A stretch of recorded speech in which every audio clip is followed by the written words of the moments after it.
Hello everyone. इस video में आप देख रहे होंगे ऋग्वेद और उत्तरवेद।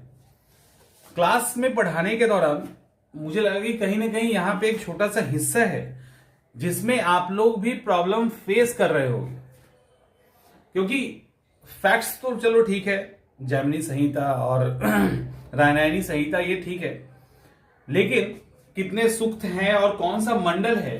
बट ऋग्वेद और उत्तरवेद में कभी कभी मामला फंस जाता है। अगर आप उस समय के सोसाइटी को एक बार समझ ले, वहां की जो किंगशिप थ्योरी है, वहां की जो आर्थिक है, सोशल है, रिलीजियस है, तो इस तरह की जो कॉन्सेप्ट है इसको अगर एक बार समझ लोगे उस समय के हिसाब से सोच के, तो दिक्कत हमेशा के लिए समाप्त हो जाएगी। फिर जो ये जो फैक्ट है ना कि ऋग्वेद में क्या है, उत्तरवेद में क्या है, सामवेद क्या है, कौन सा गद है, कौन सा पद है, कौन सा दोनों है, तो ये तो आसान है। बट यहां से जब 2-3 लाइन वाला एक बड़ा सवाल पूछा जाता है यूपीएससी में भी, खासकर यूपीएससी और अदर पीसीएस में, तो वहां पे दिक्कत हो जाती है। तो चलिए, और इसको भी एक ही साथ हम लोग समाप्त करेंगे कंपेयर करते हुए। सबसे अच्छी जो स्टडी होती है वो कंपेयर करते हुए होती है, और कंपेयर करने का मतलब क्लियरिटी ज्यादा है। कंपेयर तभी कर पाएंगे जब क्लियरिटी होगी, ठीक है। तो एंशिएंट हिस्ट्री का टॉपिक है ऋग्वेद और उत्तरवेद। इसमें हम लोग एक एक करके सबको देखते हैं। सबसे पहले ये जो राजत्व का सिद्धांत है, किंगशिप थ्योरी है, ये क्या है, इसके अंदर हम लोग क्या देखेंगे, उस समय की सोसाइटी, फिर राजा का काम क्या था, फिर प्रजा और राजा के बीच में रिलेशन क्या थे, और प्रशासनिक व्यवस्था। देखिए सिंपल सी बात, इसके अंदर बहुत सारे फैक्ट्स भी होंगे, लेकिन मेरा यहाँ पे मकसद है उस समय की चीजों को समझाना। तो जो बेसिक फैक्ट्स है वो आप ऐसे भी पढ़ ही लोगे, तो चीजों को समझाना, उसके अंदर जो फैक्ट्स आएंगे उसको भी कवर करते चलेंगे। सोसाइटी की बात करते हैं, सबसे पहले किंगशिप थ्योरी की बात करते हैं। तो ऋग्वेद में बात करो तो ऋग्वेद में सोसाइटी बेसिकली स्टार्टिंग से ही कुलों से बनता था, जो होते हैं ना हमारे चाचा, नाना, फूफा, फूफी, सब मिला के एक कुल बनता था, और उस वो कुल होता था, उस कुल से फिर गांव बनता था, ग्राम जिसको कहते थे। उसके ऊपर जब आप जाओगे तो फिर विष बनता था, जहां पे इसके हेड को विषयपति कहा जाता था, और उसको मिला देते थे तब जन बनता था। ऋग्वेद के टाइम में समाज का जो सबसे टॉप, मतलब सबसे छोटा था वो कुल था, और सबसे टॉप था वो जन था, ठीक है, जन था। और जन के हेड को जनस्य गोपा कहा जाता था, क्योंकि उस समय का जो समाज था वो कबीला वाला समाज था। ऋग्वेद के समाज कबीला वाला था। एनिमल हस्बेंड्री यानी पशुपालन मुख्य पेशा था, एग्रीकल्चर द्वितीय या गौण पेशा था। तो उस समय क्या था कि कबीला वाला कल्चर ये लोग रहते थे, एक कबीले में रहे, फिर आगे चले गए, फिर मतलब घूमते फिरते रहते थे, जैसे बंजारा वाला लाइफ होता है। तो उसमें क्या था कि समाज जो था वो नीचे से कुल से स्टार्ट होता था, जन पे समाप्त हो जाता था। जब जन पे समाप्त हो जाता था तो जन के हेड को, यानी कबीले के हेड को जनस्य गोपा कहा जाता था। कबीले के जो हेड थे उसको जनस्य गोपा कहा जाता था। अब सेम चीज को लेकर यहां आ जाइए उत्तरवेद में अब क्या हुआ, उत्तरवेद में अब पशुपालन मुख्य पेशा नहीं था, एग्रीकल्चर करने लगे लोग, एस्टेब्लिश्ड होने लगे। और ये भी यहां पे भी ग्राम कुल वाला वही कॉन्सेप्ट है, लेकिन जो राजा था उसी एक कबीले से हेड बनता था ना। बट यहां पे चीजें बदली। अब यहां पे चीजें क्या बदली कि ऋग्वेद में सबसे टॉप का जो प्रशासनिक यूनिट था वो जन था, यानी राष्ट्र को उस समय जन कहा जाता था। लेकिन उत्तरवेद आते आते वो जनपद में बदलने लगा, जन प्लस जन मिलाकर जनपद होने लगा। तो जब जनपद होने लगा तो राजा उसी में से कोई एक चुना जाता था जो बहुत मजबूत होता था। यहां तो कबीला का हेड राजा बन गया, लेकिन वहां उस जनपद जन और जन मिला के, जो कई जन मिला के जनपद बनाए जाने लगे, उसमें से जो सीनियर होता था या जो मजबूत होता था वो राजा बनता था, ठीक है। अब इसको अंतर कैसे समझोगे, ये जो राजा का कर्तव्य है, ऋग्वेद में राजा का कर्तव्य क्या है, ऋग्वेद में राजा का कर्तव्य है अधिक से अधिक गायों को जमा करके रखना, क्योंकि गाय सबसे महंगी प्रॉपर्टी थी। जैसे अभी सोना और हीरा है ना, अभी क्या है कि सोना चांदी हीरा को उसको लॉकर में हम लोग डाल आते हैं। तो राजा का मेन काम था उसकी रक्षा करना, गायों की, और जब लड़ाई हो तो कबीला की रक्षा करना। जब लड़ाई हो तो कबीला की रक्षा करना जो था वो राजा का मेन कर्तव्य था, और लड़ाइयां जो होती थी वो गाय के लिए खास करके होती थी। जिस कबीले में जितना अधिक गाय उसका वो कबीला उतना मजबूत, क्योंकि जो वाल्टर सिस्टम था, वस्तु विनिमय प्रणाली थी, उसमें गाय का ही सबसे अधिक एक्सचेंज रेट था। ठीक है, अब यहां पे ये तो राजा का कर्तव्य सिंपल वो काम कर रहा था। अब यहां पे चीजें बदली, और यहां पे एक चीज और देखी, पहले इसको भी देख लेते हैं। सब ऋग्वेद में हो रहा है, राजा और प्रजा के बीच में जो संबंध है, राजा और प्रजा के बीच में जो संबंध है वो डायरेक्ट है, डायरेक्ट रिलेशन। जैसे हमारे गांव में मुखिया जी हैं, हम सुबह भी जाएंगे, दोपहर में भी जाएंगे, शाम में भी जाएंगे और चाय भी पिला देंगे वो। लेकिन नीतीश जो हमारे सीएम है, नीतीश कुमार, उनसे मिलने जाएंगे तो वो मिलेंगे जल्दी नहीं। उसके बीच में एक हायरार्की है, उसको पूरा प्रोसेस क्रॉस करने के बाद वो मिल लिए तो मिल लिया, मिल लेंगे भी तो थोड़ा सा मिल लेंगे, चलो जाओ हटाओ। लेकिन हमारा जो डायरेक्ट रिलेशन मुखिया के साथ होगा गांव के, क्या वो मुख्यमंत्री के साथ होगा? तो जवाब है नहीं। यहां पे क्या था, यहां ऋग्वेद में क्या था, राजा कबीला का हेड होता था, सिर्फ छोटा सा कबीला उसका हेड राजा हो गया, तो डायरेक्ट रिलेशन था, डायरेक्ट रिलेशन था। लेकिन अब यहां पर देखिए उत्तर वेद में यह बदलता है। उत्तर वेद में क्या बदलता है, पहले समाज का हो गया, राजा का कर्तव्य अब जो है गाय के लिए लड़ाई करना या युद्ध में सिर्फ समाज की बचाव नहीं, बल्कि अधिक से अधिक क्षेत्र को एक्वायर करना, क्योंकि उत्तर वेद में एग्रीकल्चर करना इन लोगों ने सीख लिया था, एग्रीकल्चर मुख्य ऑक्यूपेशन हो गया था। तो अब अधिक से अधिक एरिया चाहिए, उसी के लिए तो जन और जन मिलकर जनपद होने लगे, अधिक से अधिक एरिया के लिए।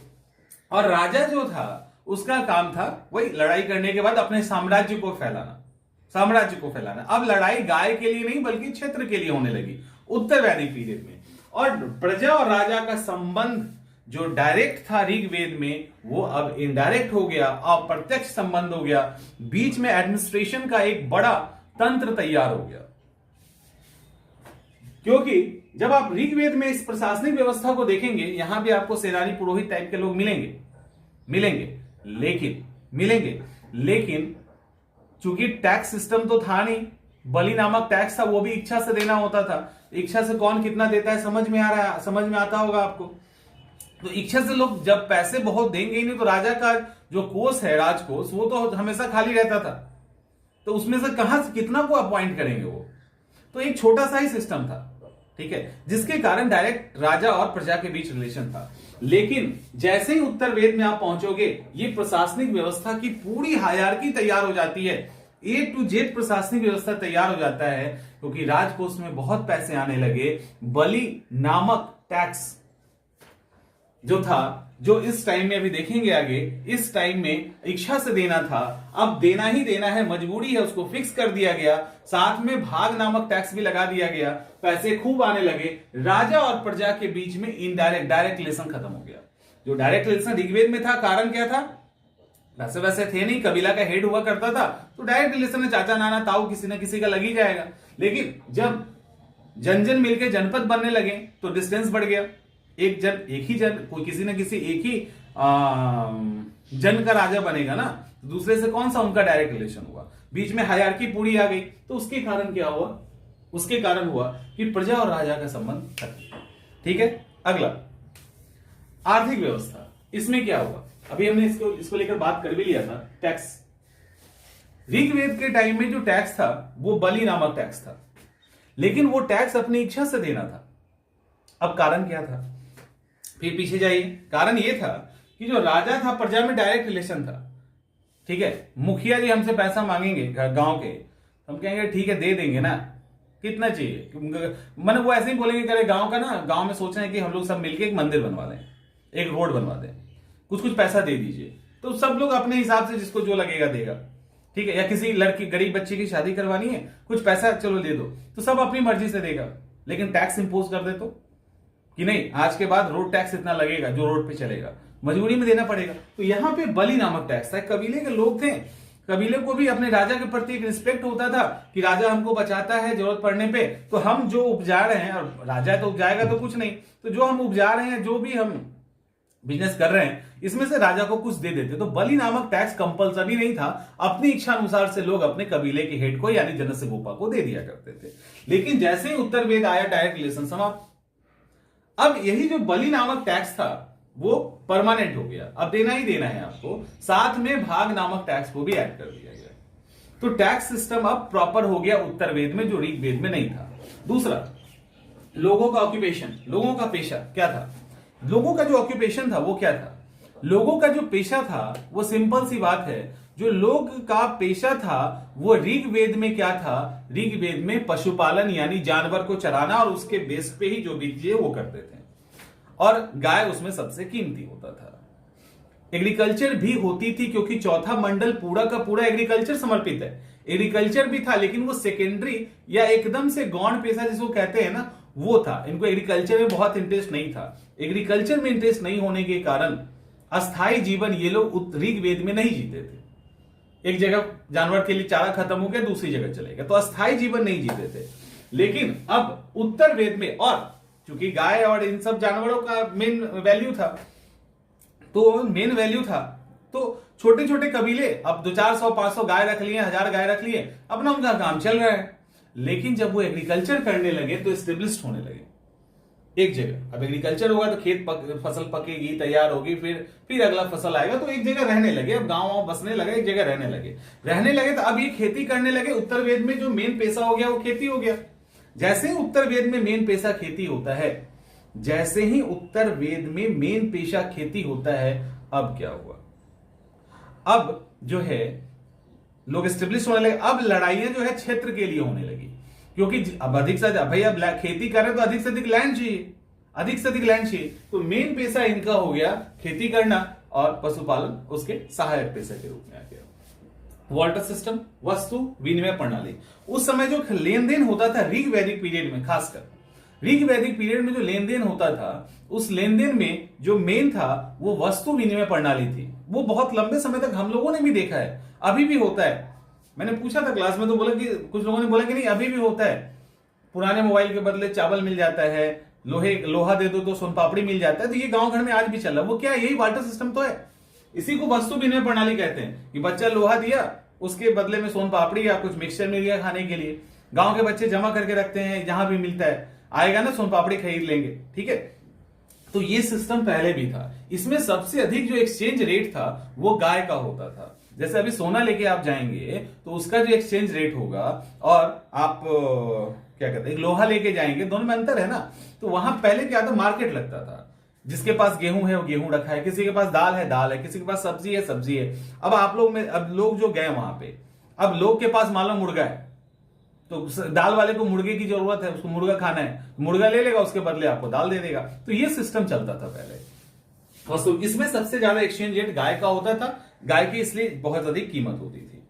सामाजिक व्यवस्था, इसको ठीक से समझिए। यहाँ पे कंट्राडिक्शन भी है। तो व्हाट्सएप यूनिवर्सिटी वाला दिमाग नहीं लगा के, बिल्कुल हिस्ट्री, और आप जो यूपीएससी और पीसीएस के एस्पिरेंट हैं, उस ओपन माइंड से इसको देखिएगा, खास करके सामाजिक और धार्मिक। सबसे पहले वर्ण सिस्टम की बात करते हैं। सामाजिक व्यवस्था में जो वर्ण सिस्टम की बात है, देखिए वर्ण सिस्टम जो हमारा सोशल सामाजिक व्यवस्था में था, सबसे पहले ऋग वेद में अगर आप आते हैं तो ऋग वेद में आपको पता है कि कर्म के आधार पे वर्ण सिस्टम था। यानी ब्राह्मण का बेटा ब्राह्मण होगा, ये डिपेंड इस पे करता है कि क्या वो वेद पढ़ाता है या वेद पढ़ता है। अगर ब्राह्मण का बेटा बिजनेसमैन हो गया, कहानी एक एग्जाम्पल है वहां पे, सार्थवाह चारुदत्त नामक ब्राह्मण सार्थवाह का काम करता है। सार्थवाह कौन होता था, जो पहले इस टाइम में जो व्यापारी का काफिला जाता था उसकी रक्षा करने वाला जो सेना होता था, उसका हेड होता था सार्थवाह। तो चारुदत्त नामक ब्राह्मण सार्थवाह की भूमिका में था, ठीक है। तो वो अगर सार्थवाह की भूमिका में है तो उसको ब्राह्मण नहीं कहेंगे, उसको क्षत्रिय कहेंगे। यानी कर्म के आधार पे जन्म का निर्धारण, जाति का निर्धारण होता था। ब्राह्मण, क्षत्रिय, वैश्य और शूद्र, और चारों ही जाति के हायरार्की में कोई अंतर नहीं था, सब इक्वल ही थे एक तरह से। और मतलब ऐसा नहीं था कि कोई सेवा कर रहा है और शूद्र कैटेगरी में आ गया तो उसकी इज्जत नहीं थी। शूद्र का बेटा ब्राह्मण हो सकता था, क्षत्रिय हो सकता था। यानी शूद्र का बेटा अगर सेना में चला गया तो वो क्षत्रिय हो जाएगा, शूद्र का दूसरा बेटा व्यापार करने लगा तो वो बनिया हो जाएगा, और सब एक ही घर में रह रहे हैं। अब सोचिए, सब तो एक ही घर में रह रहे हैं। तो यानी इस तरह का भेदभाव, छुआछूत टाइप की कोई भी चीज उस समय नहीं थी। सिर्फ आप जो कर रहे हो उसके अकॉर्डिंग आपका जात हो गया। आप अचानक से वेद पढ़ाने लगेंगे तो आप ब्राह्मण में शिफ्ट हो जाएंगे।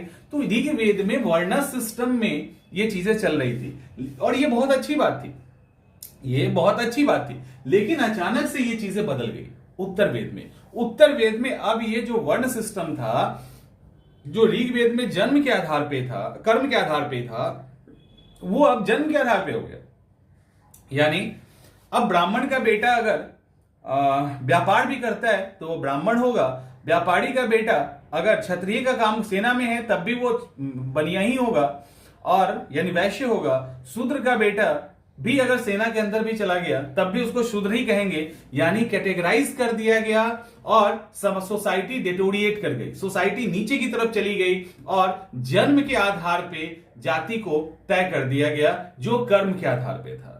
तो जन्म के आधार पे जैसे ही जाति तय हुआ, ऊंच नीच की भावना जो है अब वो आने लगी। अब कोई कुछ भी कर ले, शूद्र का बेटा कितना भी टैलेंटेड हो जाए वो शूद्र में ही गिना जाता था। और ये जो जाति वाला दंभ था वो उत्तर वैदिक आते आते आना शुरू हो गया, उसके पहले नहीं था। समाज पितृसत्तात्मक थी, ठीक है, पिता का ही चलता था, मुखिया वही थे। वो ऋग्वेद में भी था, उत्तर वेद में भी था, इवन अधिकार बढ़ ही गया उत्तर वेद में। लेकिन महिलाएं जो थी उनको भी अपना प्रॉपर अधिकार था, आगे हम देखेंगे।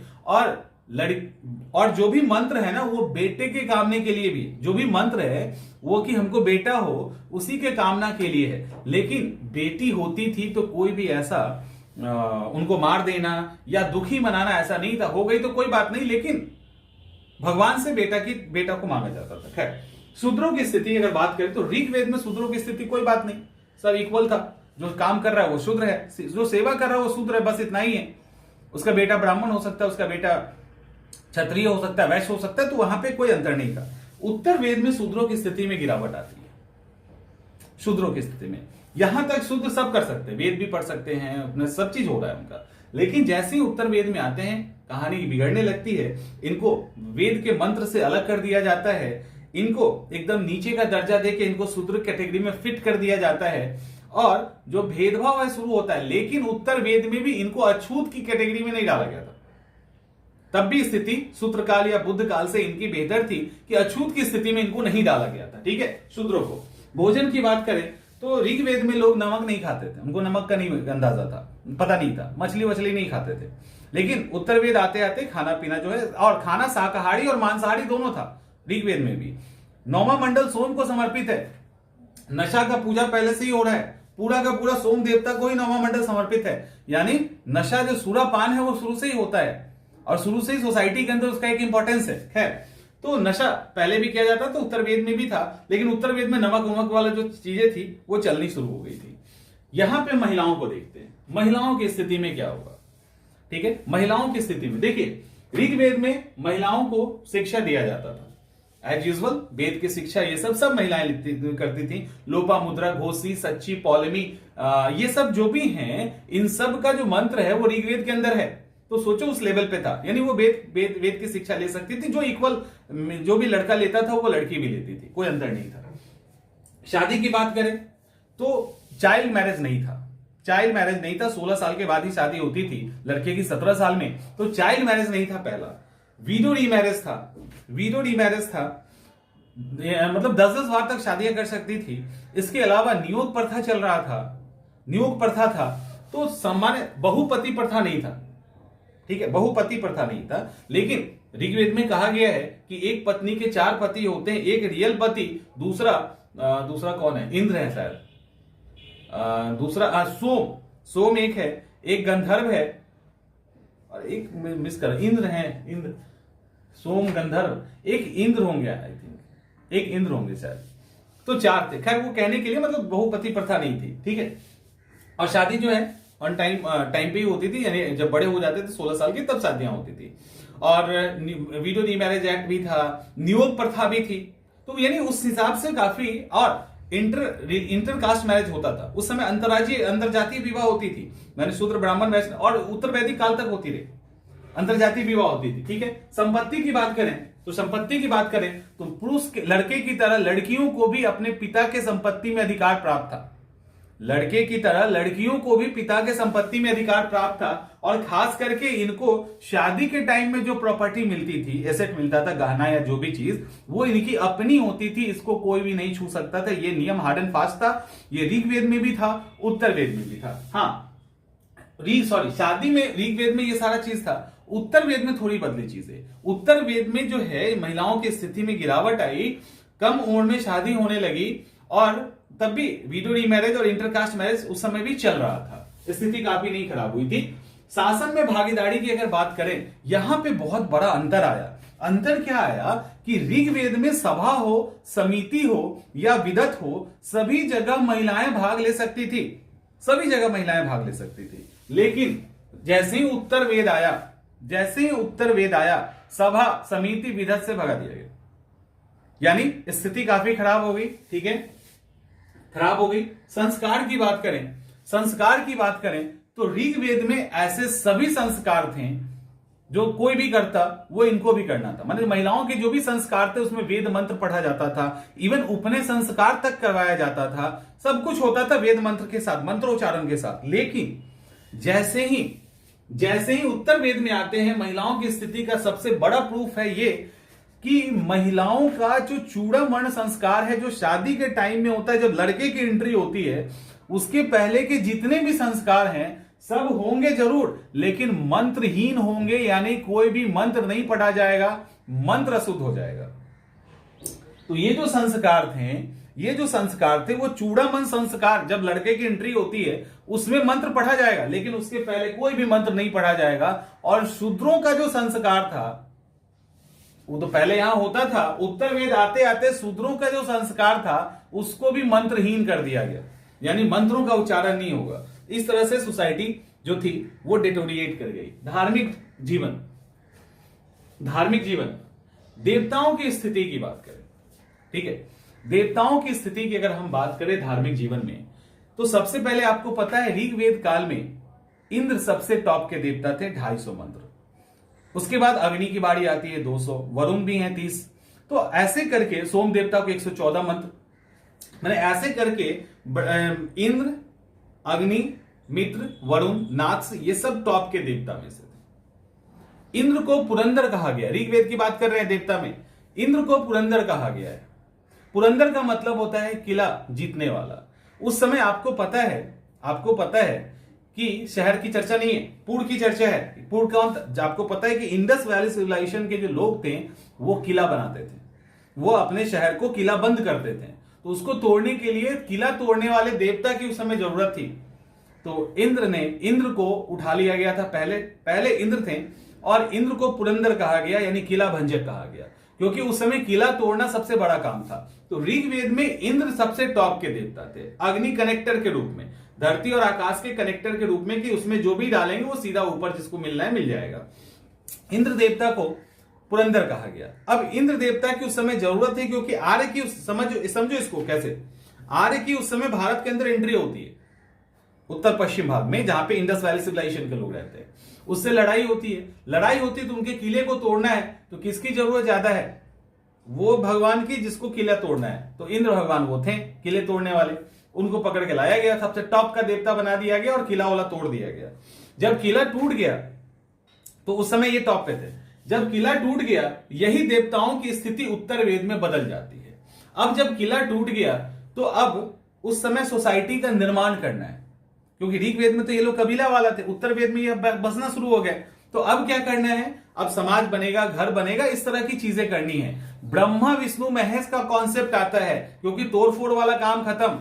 इंद्र, अग्नि, वरुण, मित्र ये अब नीचे के देवता हो गए। इंद्र अब राक्षसों का, नागों का नाश करने वाले देवता हो गए, कैटेगरी गिरा दी गई। ब्रह्मा विष्णु महेश को उठाया गया, उसमें भी ब्रह्मा जी यानी प्रजापति को ब्रह्मा कहा गया, उनको ऊपर लेके आया गया, क्योंकि उस समय सोसाइटी का निर्माण हो रहा था, ठीक है। और ब्रह्मा जी निर्माण करता है, तो उनको ऊपर उठा के लाया गया, प्रजापति को। वहां पे विष्णु और शिव जी भी हैं, लेकिन उनको अभी थोड़ा नीचे रखा गया, वो बाद में ऊपर आ जाएंगे, ब्रह्मा जी नीचे चले जाएंगे जब सोसाइटी का निर्माण हो जाएगा। तो उनको ऊपर लेके आया गया, ठीक है, ब्रह्मा विष्णु महेश का कॉन्सेप्ट। इसका बहुत अच्छा एग्जाम्पल ऐसे है, एकदम सोचो कि एकदम प्रैक्टिकल एग्जाम्पल मैं दे रहा हूं, एकदम प्रैक्टिकल एग्जाम्पल। ये कल ही अचानक से क्लास में मैंने ये एग्जांपल दिया था, तो मुझे लगा कि नहीं ये बड़ा सही है। जैसे सरस्वती पूजा, क्योंकि सरस्वती पूजा भी हाल में गुजरा ना, तो दिमाग के अंदर था ये। सरस्वती पूजा कौन करता है? स्टूडेंट करते हैं ना। अच्छे से सोचो, सरस्वती पूजा बहुत ही दिल से, बहुत ही प्यार से कौन करता है? स्टूडेंट करता है। लक्ष्मी पूजा स्टूडेंट जल्दी उतना नहीं करता, सरस्वती पूजा करता है, क्योंकि उसको माता सरस्वती से विद्या लेनी है, तभी तो नौकरी लगेगी, तभी तो लाइफ में सक्सेस होंगे। लेकिन एक बात बताइए, जैसे ही नौकरी लग जाती है, सरस्वती पूजा करना शुरू करते हैं कि लक्ष्मी पूजा करना शुरू करते हैं? एक गृहस्थ जीवन वाला जो लोग है, वो दीपावली के दिन लक्ष्मी पूजा ज्यादा जोर शोर से करता है कि सरस्वती पूजा। और एक स्टूडेंट जो है, वो सरस्वती पूजा के दिन ज्यादा जोर शोर से सरस्वती पूजा करता है कि दीपावली के दिन लक्ष्मी पूजा। जवाब मिल जाएगा, क्योंकि स्टूडेंट लाइफ में हमको माता सरस्वती की सबसे ज्यादा जरूरत है, हम उनकी पूजा करते हैं। और जैसे ही दरोगा बन के 2 स्टार लिए, डीवाईएसपी बन गए या आईएएस बन गए, अब हमें लक्ष्मी की जरूरत है, तो हम लक्ष्मी पूजा की तरफ ध्यान देना शुरू कर देते हैं। ऐसा होता है, इसीलिए ऐसा होता है, ठीक है। इसीलिए मतलब जब जरूरत हो गई ना, तो भगवान का इंपॉर्टेंस थोड़ा सा नीचे चला जाता है, और हम दूसरे जो अब अगले किस भगवान की जरूरत है? लक्ष्मी जी की जरूरत है उसको। जैसे ही ये आप रिटायर कर जाओगे, आप कमाना उमाना बंद हो जाएगा, तब किसकी जरूरत पड़ेगी? भोले बाबा की। क्यों जरूरत पड़ेगी? क्योंकि अब मोक्ष चाहिए, पैसे कमा लिए, विद्या ले लिया, अब मोक्ष चाहिए। तो मोक्ष में सबसे भोला बाबा को माना जाता है, भगवान शिव को। तो चलो उनको पटाते हैं, मंत्र पढ़ के, ये करके, वो करके, ताकि हमको मोक्ष मिल जाए। तो अब जरूरत मोक्ष की है, तो भगवान शंकर आ गए। तो ऐसा होता है, ठीक है। ये हुआ। उपनय संस्कार की बात करें तो उपनय संस्कार में क्या था कि उपनय संस्कार में क्या था? ऋग्वेद में लगभग सबका उपनय संस्कार होता था, ठीक है। लेकिन उत्तर वेद आते आते उपनय संस्कार में गड़बड़ हो गई, बहुत बड़ा अंतर आ गया। ब्राह्मण, क्षत्रिय, वैश्य उपनय संस्कार कर सकते थे, शूद्र नहीं कर सकते थे। महिलाएं ऋग्वैदिक काल में उपनय संस्कार कर सकती थी, उत्तर वेद में नहीं कर सकती थी, ठीक है। उत्तर वेद में नहीं कर सकती थी। इसके बाद उपनय संस्कार में भी अंतर आ गया। ब्राह्मण जो हैं वो सूत का जनेऊ पहनेंगे, क्षत्रिय सन का जनेऊ पहनेंगे, और वैश्य जो है ऊन का जनेऊ पहनेंगे। ब्राह्मण बसंत ऋतु में अपना उपनय संस्कार करवाएगा, क्षत्रिय गर्मी में करवाएगा, और वैश्य जो है वो ठंड में करवाएगा। ब्राह्मण का बच्चा 8 साल में उपनय संस्कार करेगा, क्षत्रिय का 11 साल में करेगा, और वैश्य का 12 साल में करेगा। यानी इतनी बड़ी अंतर आ गई, इतना बड़ा अंतर आ गया। धार्मिक कर्मकांड की बात करें तो ऋग्वेद में सिर्फ यज्ञ पे जोर दिया जाता था, ऋग्वेद में मंत्रों पे ज्यादा जोर दिया जाता था, बलि और कर्मकांड न के बराबर थे।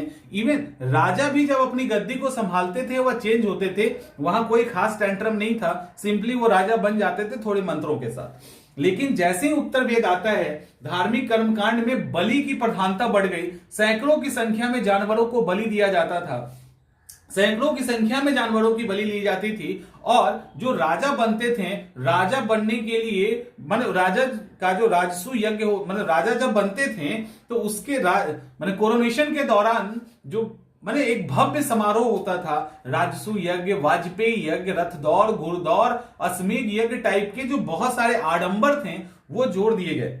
और ये जो धार्मिक कर्मकांड था जो ऋग्वेद में काफी सिंपल था, उत्तर वेद आते आते ये डिटोरिएट कर गया। दूसरा, काफी जटिल हो गया, जिसके कारण लोग बौद्ध और जैन की तरफ भागे थे।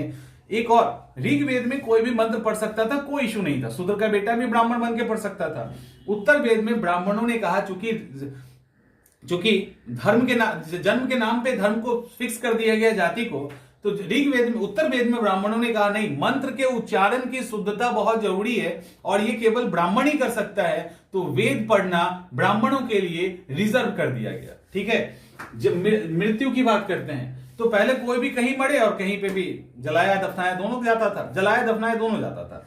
बाद में क्या हुआ, उत्तर वेद में क्या हुआ, जब जातियां एकदम से फिक्स हो गई तो सबके अलग अलग टीले बना दिए गए। ब्राह्मण उस पर्टिकुलर हिस्से में दफनाया जलाया जाएगा, क्षत्रिय का टीला अलग बना दिया गया मृत्यु संस्कार के लिए, वैश्य का अलग बना दिया गया, शूद्र का अलग बना दिया।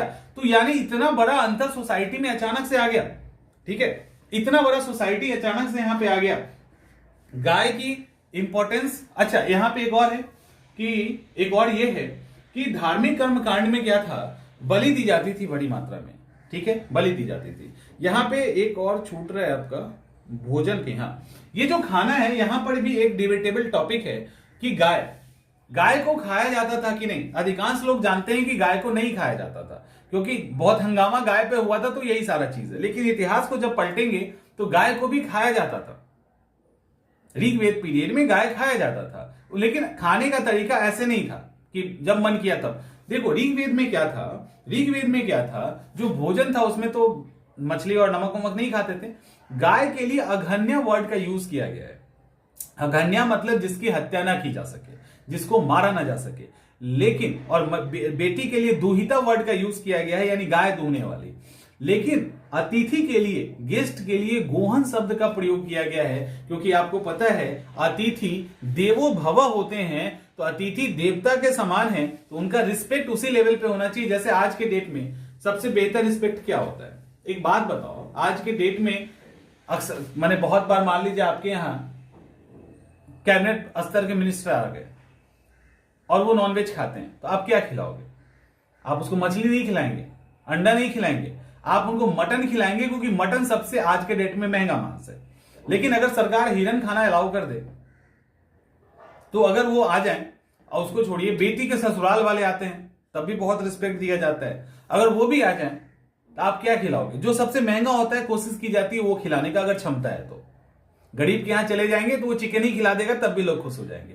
अमीर के यहां जाएंगे तो वो मटन खिलाएगा, क्योंकि सबसे कॉस्टली होता है, तो रिस्पेक्ट ज्यादा लगता है। उसी तरह से उस समय में जब कोई अतिथि आते थे उस तरह के, तो उनके लिए गाय की हत्या कर दी जाती थी, गाय को मार के मांस खिलाया जाता था। अतिथि को इसीलिए गोहन शब्द कहा गया है, ठीक है, गाय की हत्या करने वाला। दूसरा, जब बलि पड़ती थी गाय की, तो उस दौरान भी जब बलि पड़ती थी तो उस मांस को लोग प्रसाद के रूप में खाते थे, ठीक है। उसी तरह से जैसे आज भी कई सारे ऐसे फैमिली को मैं जानता हूं जो प्योर वेजिटेरियन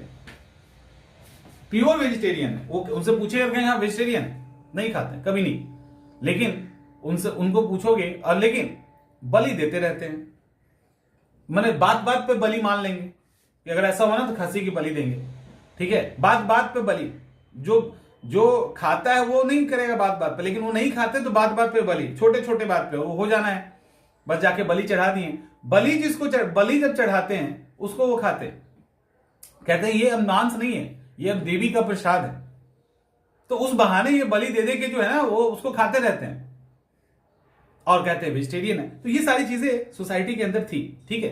तो आई होप कि आपको ऋग्वेद और उत्तर वेद के बीच का अंतर समझ में आ गया होगा, और बाकी सूक्त और बंडल जो है ये आप जानते ही हैं, इसी के अंदर सबको फिट करते चले जाइए, फैक्ट्स आपका याद हो जाएगा, ठीक है। मिलते हैं अगले वीडियो में।